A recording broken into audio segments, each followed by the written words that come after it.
आज की वीडियो में कोई मेकअप नहीं है, तो आपको पता है कि या तो बातचीत वाली वीडियो होगी या फिर ये स्किन केयर की वीडियो होगी। आज मैं बताऊंगी ऐसे 10 झूठ जो skin care plus makeup brands जो हैं वो बोलती हैं कंज्यूमर्स को या ग्राहकों को अपनी तरफ आकर्षित करने के लिए। और ये बहुत कॉमन है।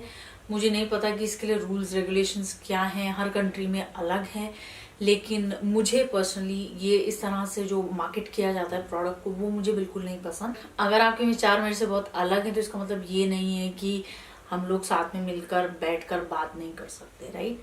तो पहला झूठ जो अजीब लगता है, झूठ या फिर जो मार्केटिंग टेक्निक बहुत सारी स्किन केयर और मेकअप ब्रांड्स इस्तेमाल करती हैं। पहले मैं आप लोगों को बता दूं कि मुझे मेकअप और स्किन केयर से बेहद मोहब्बत है, इसमें कोई दो राय नहीं है। मेरा पूरा चैनल ही मेकअप रिव्यू और स्किन केयर रिव्यू से भरा हुआ है, तो फिर मैं ये तो नहीं कह सकती कि ओ मुझे तो मेकअप पसंद ही नहीं है, हम तो मेकअप करते ही नहीं है। नहीं, मैं करती हूँ, मेकअप और स्किन केयर भी करती हूँ, मुझे पसंद है। अगर आपको नहीं पसंद तो आपको बिल्कुल नहीं करना चाहिए, आपको वही करना चाहिए जो आपको अच्छा लगे। तो पहला जो मैं कहूँगी झूठ या फिर एक मार्केटिंग टेक्निक जो कंपनियां इस्तेमाल करती है वो है no preservatives, no added preservatives. बहुत सारी कंपनियां अपने प्रोडक्ट के पीछे लिख देती हैं कि इसमें कोई प्रिजर्वेटिव नहीं है। प्रिजर्वेटिव होता क्या है? मान लीजिए, एग्जाम्पल दे रही हूँ, इसको बिल्कुल एग्जाम्पल की तरह लीजिएगा कि ये कोई प्रोडक्ट है जो एक स्किन केयर ब्रांड ने बनाया या मेकअप ब्रांड ने बनाया है, और इसमें उन्होंने कहा कि हम जो है इसमें हमने सोया यूज किया है या सोयाबीन यूज किया है। तो सोयाबीन मिल्क क्लेंजर में यूज किया है, मिल्क और सोया को मिला के उन्होंने क्लेंजर बनाया। मैंने कहा ठीक है, गुड। अगर आप नेचुरल इंग्रेडिएंट्स में इस्तेमाल करते हैं तो मैं कहूँगी ठीक है, मैं ट्राई कर लेती हूँ। फिर उन्होंने कहा इसमें कोई प्रिजर्वेटिव नहीं है। अगर उसमें कोई प्रिजर्वेटिव नहीं है तो सोया और दूध मिलकर सड़ क्यों नहीं रहे हैं? अगर आपने कोई भी प्रिजर्वेटिव नहीं डाला तो वो सड़ कैसे नहीं रहे हैं? क्योंकि प्रिजर्वेटिव जो है आपके इंग्रेडिएंट्स को संभाल के रखते हैं उस बोतल में जिसमें आपको प्रोडक्ट मिलता है। प्रिजर्वेटिव उन्हें सड़ने नहीं देते। एक परसेंटेज होती है प्रिजर्वेटिव की जो अप्रूव करी जाती है कंपनियों द्वारा। ऐसा नहीं है कि 2 किलो प्रिजर्वेटिव डाल देंगे हर प्रोडक्ट में, ऐसा नहीं होता। परसेंटेज तय होती है। कंपनियां एसेंशियल ऑयल को ही प्रिजर्वेटिव की तरह इस्तेमाल करती हैं। कंपनियां बेंजाइल अल्कोहल जैसे इंग्रेडिएंट्स को यूज करती हैं प्रिजर्वेटिव के लिए। सारे अल्कोहल जिसके आगे अल्कोहल लिखा हुआ है सबका मतलब शराब या नेगेटिव नहीं है। बेंजाइल अल्कोहल जो होता है वो इमल्सिफायर की तरह काम करता है। वो बाकी इंग्रेडिएंट्स को साथ में मिलकर अच्छे से दिखाता है आपकी स्किन पर। कैसे? जैसे आपकी फिल्मों में होते हैं ना कि हीरो हीरोइन आपके मेन लीड होते हैं, उसके साथ ही साथ सपोर्टिंग एक्टर एक्ट्रेसेस भी होते हैं। आजकल वो एक कॉन्सेप्ट हटता जा रहा है, अब सपोर्टिंग एक्टर एक्ट्रेस नहीं है, सब एक्टर्स हैं। तो लेकिन बैक इन द डे होता था। तो इससे क्या होता है कि वो मिलकर साथ मिलकर अच्छे से काम करते हैं और प्रोडक्ट सड़ता नहीं है। कुछ अल्कोहल्स में फैटी एसिड होती है, तो इसका मतलब ये नहीं है कि आपने अल्कोहल पढ़ा और वो नेगेटिव है, ठीक है। तो जब कोई कंपनी ऐसे कहती है कि हमने कोई प्रिजर्वेटिव यूज नहीं किया, तो मुझे ऐसा नहीं है कि मुझे नेचुरल स्किन केयर से कोई प्रॉब्लम है, मुझे बिल्कुल कोई प्रॉब्लम नहीं है। लेकिन आपका इंग्रेडिएंट सड़ कैसे नहीं रहा, वो मैं सोच रही हूँ बस। दूसरा क्लेम है जो बहुत बड़ी बड़ी कंपनियां करती हैं और छोटी छोटी कंपनियां भी करती हैं, चाहे वो स्टार्टअप हो चाहे वो एक बहुत अच्छी खासी स्टैब्लिश ब्रांड हो। कई मेकअप और स्किन केयर कंपनियां कहती हैं कि हम आपके रिंकल्स को बिल्कुल हटा देंगे। कुछ स्किन केयर प्रोडक्ट्स हैं ऐसे, जैसे रेटिनॉल्स और रेटिनॉइड्स होते हैं, उनमें एबिलिटी होती है कि वो आपके रिंकल्स को ट्रीट कर सकते हैं। लेकिन मेकअप प्रोडक्ट्स में वो एबिलिटी नहीं होती, क्योंकि एक तो मेकअप में ज्यादातर जो इंग्रेडिएंट्स होते हैं वो सारे के सारे स्किन केयर वाले नहीं होते, और मेकअप तो आप रात को हटा देते हो ना, तो वो लॉन्गर पीरियड ऑफ टाइम के लिए तो आपकी स्किन पे काम करेगी ही नहीं। दूसरा कि जब वो ये कहते हैं कि आपको कोई फाइन लाइन नहीं होगी, कोई रिंकल नहीं होगा। हम सब जानते हैं कि हम बूढ़े होंगे, हम सब जानते हैं कि हम पे रिंकल्स आएंगे, झुर्रियां पड़ेंगी, हमारे बाल सफेद होंगे, और जैसी स्किन अभी टाइट और प्लम है थोड़े टाइम में ढीली हो जाएगी। ये तो सबको पता है, मतलब ऐसी बहुत ज्यादा भारी भरकम ज्ञान हो गया है, लेकिन ये सच है ना। लेकिन कुछ स्टेप्स हैं जिनकी वजह से आप उस प्रोसेस को स्लो कर देते हो। अगर आप उस तरह का क्लेम करो कि आप स्लो कर सकते हो या आप ब्यूटीफुली एज करोगे तो समझ में आता है। लेकिन जो कंपनियां ऐसे बोलती हैं कि बिल्कुल साफ हो जाएंगी आपकी रिंकल्स, आपको आएंगी ही नहीं, उनको देख के मुझे बिल्कुल ऐसे मतलब सर पे से हाथ रख देती हूँ कि मतलब क्या बोल रहे हो सीरियसली। कुछ लॉजिकल बोल सकते हो प्लीज। कई लोग आप लोगों में से कहेंगे कि अर्चना आप खुद तो एंटी एजिंग प्रोडक्ट्स का कितना आपने रिव्यू किया है, एस्टे लॉडर सीरम का मैंने रिव्यू किया है। हाँ, क्योंकि एज होना और वक्त से पहले एज होने में बहुत अंतर है। जैसे कि अगर मेरे पास पिक्चर होगी तो मैं इंसर्ट कर दूंगी, जब मैं 15-16 साल की थी तभी से मुझे रिंकल्स हैं, क्योंकि मैंने कभी एसपीएफ नहीं लगाया। तो एसपीएफ ना लगाने की वजह से प्री मेच्योर आपको रिंकल्स आएंगे। ऐसा होता है, कई लोग बोलेंगे अच्छा ऐसे कैसे हो सकता है, लेकिन ऐसा होता है। और ये उन्हीं लोगों को पता चलेगा जो अब के समय में बाहर जा रहे हैं, क्योंकि अब पोल्यूशन का लेवल 20 साल के पोल्यूशन के लेवल से बहुत ज्यादा बढ़ गया है। पहले भी था पोल्यूशन, ऐसा नहीं है कि पहले बिल्कुल पोल्यूशन मुक्ति थे हम, लेकिन 20 से 30 साल में डेफिनेटली एक अंतर आया है, राइट। तो इसलिए मैं कह रही हूँ कि आजकल प्री मेच्योर ग्रेइंग और प्री मेच्योर एजिंग बहुत एक कॉमन चीज है। आपको एजिंग होगी ये डेफिनेट है, लेकिन उस प्रोसेस को आप स्लो कर सकते हो, वो एक अलग बात है। अगर उस बेसिस पे आप मार्केट करोगे तो हाँ मैं इंटरेस्ट लूंगी। अगला है स्किन वाइटनिंग। अब मैं पहली नहीं हूँ जिसको स्किन वाइटनिंग का मतलब प्रॉब्लम हो रहा है। कई सारे लोग हैं जो स्किन वाइटनिंग में बिलीव नहीं करते, मैं भी त्वचा के रंग को बदलना, कि उसको गोरा कर देंगे ऐसा कर देंगे, उसमें बिलीव नहीं करती।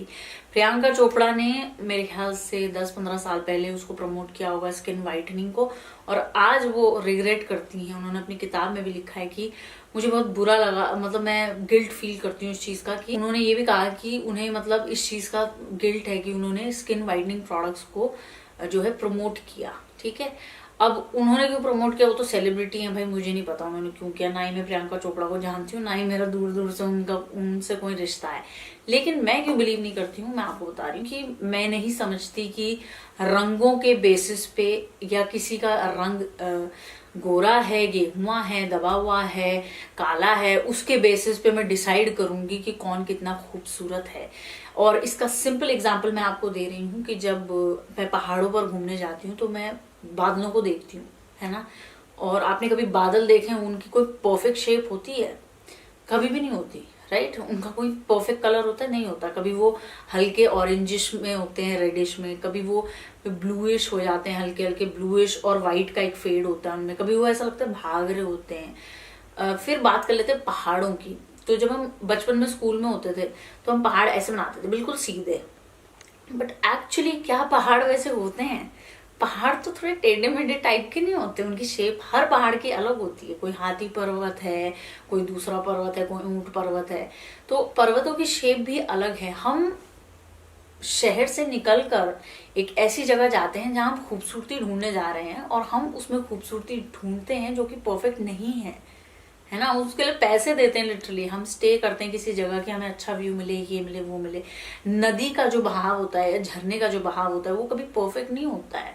नदी तो ऐसे से चलती है, ऐसे, तो वो कोई ऐसा परफेक्ट फ्लो नहीं होता, हर बार अलग होता है। तो हम जब पैसे देकर ब्यूटी देखने जाते हैं तो तब हमारे पैरामीटर्स हमेशा अलग हो जाते हैं। लेकिन जब हम आसपास लोगों को देख रहे हैं तो मैं रंगों के बेसिस पे किसी की ब्यूटी डिफाइन नहीं करना चाहती हूँ, यू नो, कि ये गेहुआ है, ये काला है, ये गोरा है, ये इसका रंग थोड़ा बादामी है। तो मुझे मतलब मैं उस चीज में बिलीव ही नहीं करती कि अगर मैं आज जिस रंग की हूँ उससे अगर एक शेड और गोरी हो जाऊं तो यू नो मेरी लाइफ बेहतर हो जाएगी या मैं अपने बारे में अच्छा फील करूंगी। मैं अपने बारे में तब भी अच्छा फील करती हूँ जब मैं टैन होती हूँ, जिसकी मैं क्लिप यहाँ पर डाल दूंगी या वीडियो दे दूंगी। और मैं अब भी अच्छा फील कर रही हूँ जब मेरे डार्क सर्कल्स हैं। मुझे लगता है आने वाले 10 सालों में मैं अच्छा फील करूंगी। तो कई कंपनी ऐसे जब बोलती है ना कि आप गोरे हो जाओगे, आपका रंग एकदम सफेद हो जाएगा, 10 शेड लाइट हो जाएगा, मुझे वो एकदम गिमिक लगता है, मार्केटिंग स्ट्रैटेजी लगती है, और इसीलिए मुझे नहीं पसंद बिल्कुल भी। और इस चैनल पे आप कभी नहीं देखेंगे कि मैं इसके किसी भी चैनल पे, मैं 10 चैनल खोलूंगी उनमें से किसी में भी, कि मैं कभी भी स्किन वाइटनिंग प्रोडक्ट्स को प्रमोट नहीं करूंगी, चाहे मेरे को कितने भी लाले पड़ रखे हो मेरे पर, मैं कभी नहीं करूंगी। और ऐसा हुआ है एक बार कि मुझे आया था एक मेरे अंग्रेजी चैनल के लिए, लेकिन उन्होंने मना कर दिया क्योंकि मैंने उनसे कहा कि आपकी जो आइडियोलॉजी है और मेरी जो आइडियोलॉजी है वो बहुत अलग है। तो मैं नहीं कर सकती ये वीडियो आपके लिए। बट उम्मीद है कि मतलब भविष्य में हम काम कर सकेंगे साथ में, अभी तो मैं नहीं कर सकती। अगला जो मैं बता रही हूँ ना, ये मेरे लिए बहुत इंपॉर्टेंट है कि इंग्रेडिएंट लिस्ट पूरी ना देना। कई कंपनियां क्या करती हैं, ये हमारा प्रोडक्ट है, ये है कंप्लीटली नेचुरल, इसको लगाएं आपकी त्वचा हो जाएगी एकदम वाह वाह वो। उसके बाद इंग्रेडिएंट लिस्ट देखो तो खाली के इंग्रेडिएंट्स होते हैं।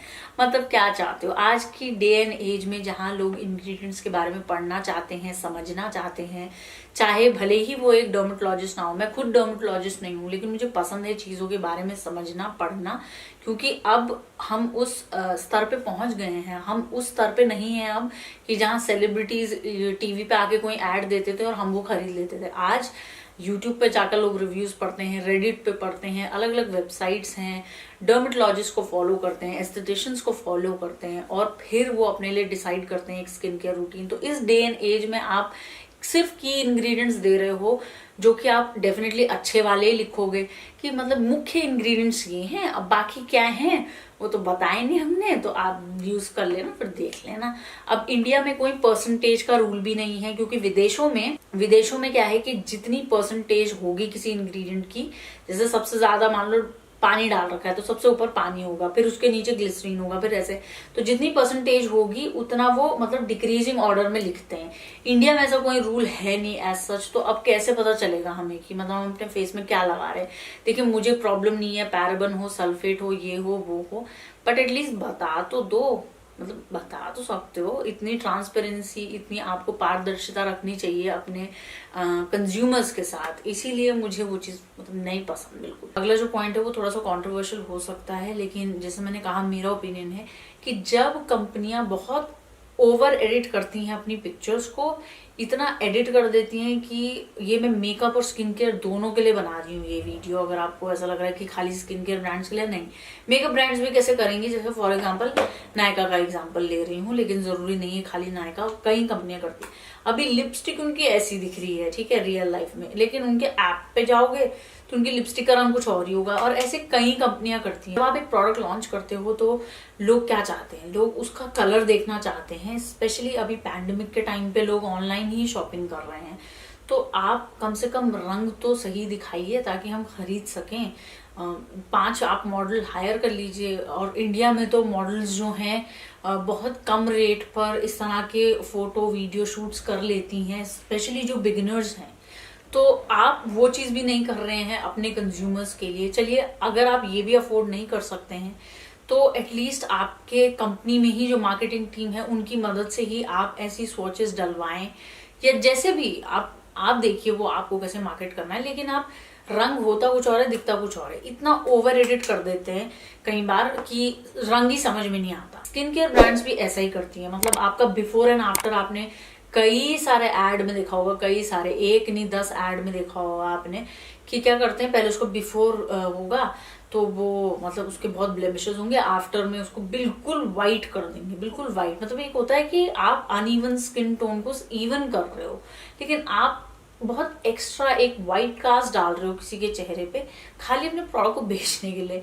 तो वो जो ओवर एडिटिंग का एस्पेक्ट है, और जो एक मैजिकल एडिटिंग आप दिखाते हो कि आपने 3 हफ्ते में यूज किया, पूरा सारी जितने भी ब्लेमिशेस सब गायब हो गए, सब कुछ हो गया। ऐसा नहीं है कि 3 हफ्ते में नहीं हो सकता, लेकिन जो एडिटिंग का जो फेज होता है और जैसा वो दिखता है और जो रिजल्ट हमें मिलता है उसमें बहुत अंतर है। तो मुझे लगता है कि अब कंपनियों को एक रियलिस्टिक अप्रोच रखनी चाहिए। बता देती हूँ मैं आपको कि मुझे कोई प्रॉब्लम नहीं है, लोग फिल्टर यूज करें ना करें, आपकी चॉइस है। अगर आपको फिल्टर यूज करके आपकी फोटो अच्छी लग रही है तो यूज करो, बिना फिल्टर के अच्छी लग रही है करो यूज, आपकी मर्जी है, आपका फोन है, आपकी इच्छा है। लेकिन मैं पर्सनली क्यों नहीं करती हूँ, मैं आपको बता देती हूँ। पहला रीजन कि एक तो जब मैं कोई लिपस्टिक का स्वॉच कर रही हूँ, अगर मैं फिल्टर डालूंगी तो शेड या तो बहुत ब्राइट हो जाता है या फिर दब जाता है उसका रंग, तो फिर वो एक्चुअली मेरे सब्सक्राइबर्स की मदद नहीं कर पाएगा कि उन्हें वो शेड लेना है या नहीं।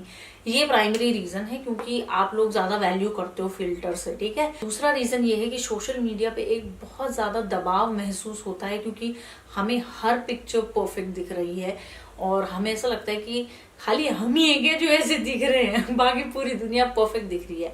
लेकिन ऐसा नहीं है कि हर इंसान इसी तरीके से सोचता है, जरूरी नहीं है। मैं इसलिए नहीं लगाती फिल्टर, ताकि जो एक सोशल मीडिया को जो प्रेशर है, जो लोग देख रहे हैं वो वैसा महसूस ना करें। मैं चाहती हूँ कि जब आप मेरी प्रोफाइल पे आए तो आपको मतलब वो महसूस ना हो।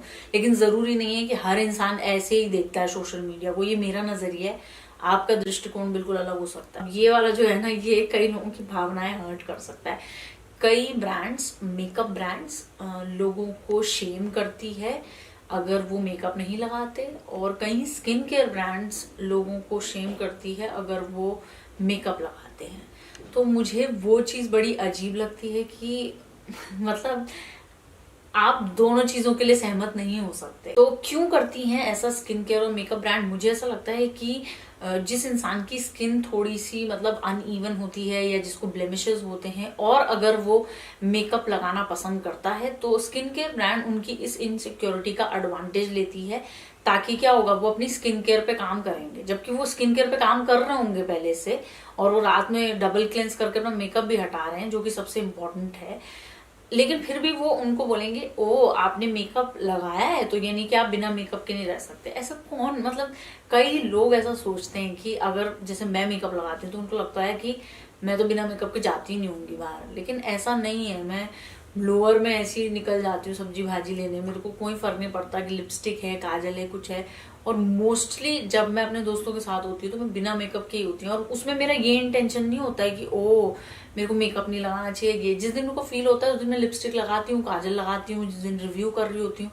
लेकिन ये जो एस्पेक्ट है कि स्किन केयर ब्रांड्स मेकअप को शेम करती हैं और makeup brands skin care brands को शेम करती हैं कि मतलब आप इतनी स्किन केयर लगा के भी आपका जो है फेस अच्छा नहीं हुआ, हम ला रहे हैं आपके लिए ये प्रोडक्ट, ये फाउंडेशन लगाएं, ये लगाएं। मुझे बिल्कुल पसंद नहीं है कि आप एक दूसरे को जो है डिग्रेड कर रहे हो खाली अपने प्रोडक्ट को मार्केट में बिठाने के लिए, स्टैब्लिश करने के लिए। तो ये चीज बिल्कुल ही मुझे मतलब थोड़ा सा निम्न कोटि का काम लगता है, ऑनेस्टली बताऊं तो। आपको मेकअप इसलिए नहीं करना चाहिए, ये स्किन केयर इसलिए नहीं करना चाहिए क्योंकि आपकी पड़ोस वाली आंटी कर रही है, या यूट्यूब पे आपका फेवरेट यूट्यूबर मेकअप या स्किन केयर कर रहा है। आपको स्किन केयर या मेकअप तब करना चाहिए जब आपका मन करे। अगर आप उस आइडियोलॉजी में बिलीव नहीं करते हैं तो मत करिए प्लीज। आपको वो प्रेशर फील करने की जरूरत नहीं है कि मैं स्किन केयर करती हूँ और मुझे रिजल्ट नहीं मिल रहा है तो मैं मेकअप कर लेती हूँ अब, है ना। या मैं मेकअप करती हूँ और लोग मुझे शेम कर रहे हैं कि तू इतना मेकअप लगाती है तो मेकअप के बिना रहती ही नहीं होगी, तो अब मैं स्किन केयर कर लेती हूँ। तो आप अपने हिसाब से चुने, ट्रेंड्स को जाने दीजिए कूड़ेदान में। आप अपने हिसाब से चुनिए कि आपको स्किन केयर पसंद है या मेकअप, या आपको दोनों से कुछ नहीं पसंद। अगला आता है makeup wipes. Makeup wipes are quick. कई कंपनियां मेकअप वाइप्स को इस तरह से मार्केट करती हैं कि मेकअप वाइप से जल्दी मेकअप रिमूव होता है, 2 मिनट में हो जाएगा, है ना। चाहे आपने फुल फेस और फाउंडेशन लगाया हो, लेकिन मेकअप वाइप से, वैसे तो बीबी क्रीम भी नहीं जाती इतनी जल्दी, बट कभी भी आपका मेकअप वाइप से रिमूव पूरी तरह से नहीं होता। ये आप उस लड़की से बात कर रहे हैं, उस लड़की को सुन रहे हैं जिसने 1.5 साल मेकअप वाइप यूज करी और अब उसके आंखों के नीचे 2-3 फाइन लाइंस आ गई। क्योंकि मैं बहुत टग और पुल करती थी ना, खींच देती थी, मुझे कुछ पता नहीं था कि डबल क्लेंजिंग क्या होता है, कुछ नहीं पता था मुझे। तो मैं ये कह रही हूँ कि अगर आप मेकअप नहीं करते हैं, एक सिंपल माइसलार वाटर लीजिए और बहुत जेंटली रिमूव करिए डर्ट और गंग को। फिर आप सीधा क्लेंजर भी लगा सकते हैं। अगर आप मेकअप करते हैं तो डबल क्लेंज बहुत जरूरी है आपके लिए, तो प्लीज उस चीज को करिए। ये थे सारे पॉइंट्स गाइज। मैं नहीं मानती कि मेकअप वाइप्स जल्दी मेकअप रिमूव करती है, इसलिए मैं मेकअप वाइप्स को बहुत ज्यादा मतलब ऐसे आप लोगों को बोलती नहीं हूँ कि लेना चाहिए, मस्ट हैव है। ऐसा नहीं है कि मैं कभी यूज नहीं करती, मतलब मेरे पास जो पुराने हैं वो मैं यूज करती हूँ। जिसमें लिप स्वॉच वीडियो करती हूँ विद मेकअप वाली, तो तब मुझे जरूरत पड़ती है मेकअप वाइप की, लेकिन मैं रोज इस्तेमाल नहीं करती। तो मैं आप लोगों से रिक्वेस्ट करूंगी कि आप भी इन चीजों के बारे में सोचें, और अगर आप मेरे ओपिनियन से डिफर करते हैं तो नीचे जरूर बताएं कि आप क्या सोचते हैं इस बारे में। बहुत जरूरी है कि हम लोग आपस में बातचीत करें, और इन चीजों पे जब डिस्कशन होगा तभी हम एक डिस्कशन करने से कभी कभी रिजल्ट भी आ जाता है। तो आप लोगों को क्या लगता है? ये था आज का वीडियो गाइस। उम्मीद है आप लोगों को वीडियो पसंद आई होगी। आई नो थोड़ा इंटेंस था लेकिन बहुत जरूरी था। मिलूंगे आपको नए वीडियो के साथ। तब तक प्लीज अपना ध्यान रखना, क्योंकि कोई आपका वैसे ध्यान नहीं रख सकता जैसे आप अपना खुद ध्यान रख सकते हो, एक्सेप्ट मम्मी।